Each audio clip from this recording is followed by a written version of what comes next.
Title: The Clockwork Paradox. Chapter 1. The Silent Town. The TARDIS materialized with its signature wheezing groan in the middle of a deserted cobblestone street. Martha Jones stepped out first, inhaling the crisp evening air. The village, bathed in the eerie glow of gas lamps, seemed frozen in time. "Bit quiet, don't you think?" Martha observed. The doctor bounded out, trench coat billowing. "Ooh, I love a bit of quiet. Means there's something hiding beneath it." The village, according to the TARDIS scanner, was named Blackmere, a town that had supposedly vanished from history in the 19th century. No records beyond 1872. The doctor grinned. "Mystery. My favorite thing next to banana daiquiris. Come on, let's poke about." Chapter 2. The Vanishing Act. As they wandered, the duo spotted a dimly lit inn. Inside, a small group of villagers huddled together, whispering nervously. The moment they noticed the newcomers, they froze. "Evening," the doctor announced cheerfully. "Lovely night, bit on the ominous side. Anyone care to explain why?" An older woman, clearly the innkeeper, wrung her hands. "You shouldn't be here. The town, it takes people." Martha frowned. "Takes them? Where?" A young man spoke, voice trembling. "Every night, just before the clock strikes midnight, someone disappears. No screams, no struggle, just gone." The doctor's eyes lit up. "Oh, now that's interesting. Paranormal? No, science. Gotta be science. A timed event, precision, sounds rather clockwork to me." Chapter 3. The Ticking Menace. As midnight approached, the doctor and Martha stood in the town square, ears attuned to the faintest of sounds. The grand clock tower loomed over them, its ancient gears groaning with mechanical precision. Then the air shimmered. Before Martha could react, a figure nearby, a baker named Thomas, vanished into thin air. "That is not normal," Martha gasped. The doctor whipped out his sonic screwdriver, scanning the residual energy. "Temporal displacement. Someone's using time manipulation to pluck people out of existence. But why? And where do they go?" Chapter 4. The Clockmaker's Secret.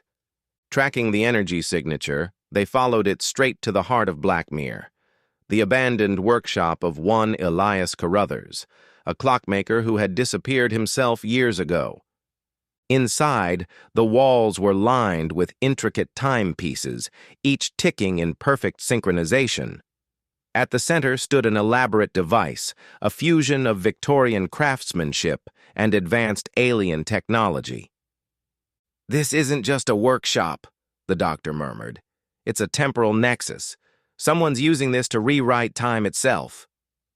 As they explored, a ghostly figure flickered into view, a man in 19th century garb, transparent and glitching. "Help me," he whispered before vanishing. Martha shuddered. "Okay, definitely haunted." "Not haunted," the doctor corrected.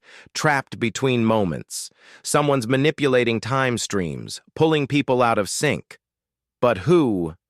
A metallic clanking interrupted him. From the shadows emerged a humanoid figure, its face an expressionless brass plate, its limbs jointed like an automaton.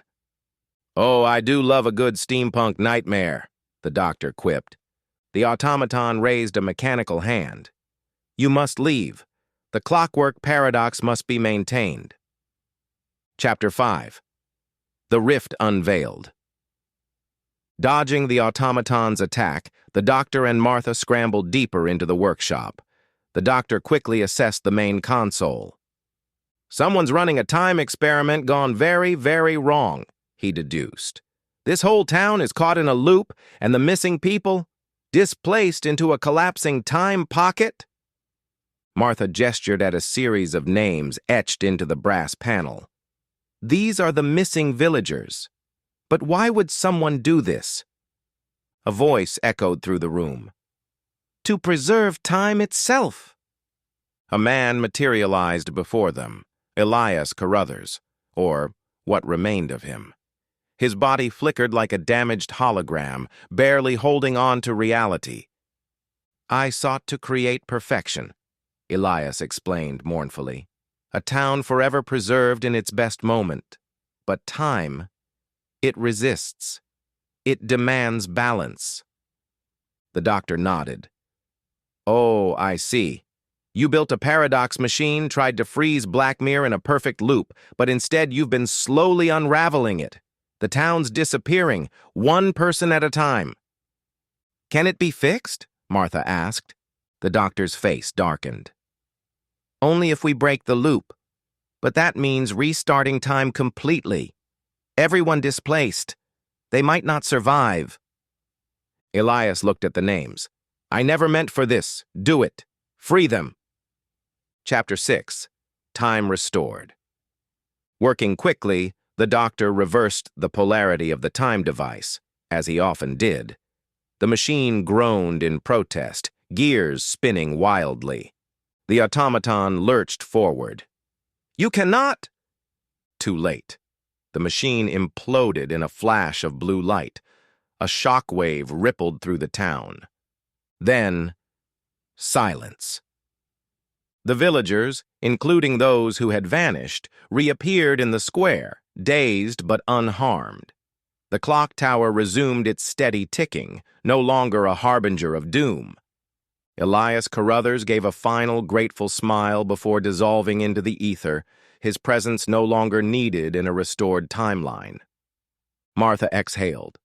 That was close. The doctor grinned. "Close calls are my specialty. Now how about that banana daiquiri?" Martha rolled her eyes. "You and your bananas." As the TARDIS dematerialized, Black Mirror was once again whole, its tragic paradox nothing more than a whisper in the annals of time.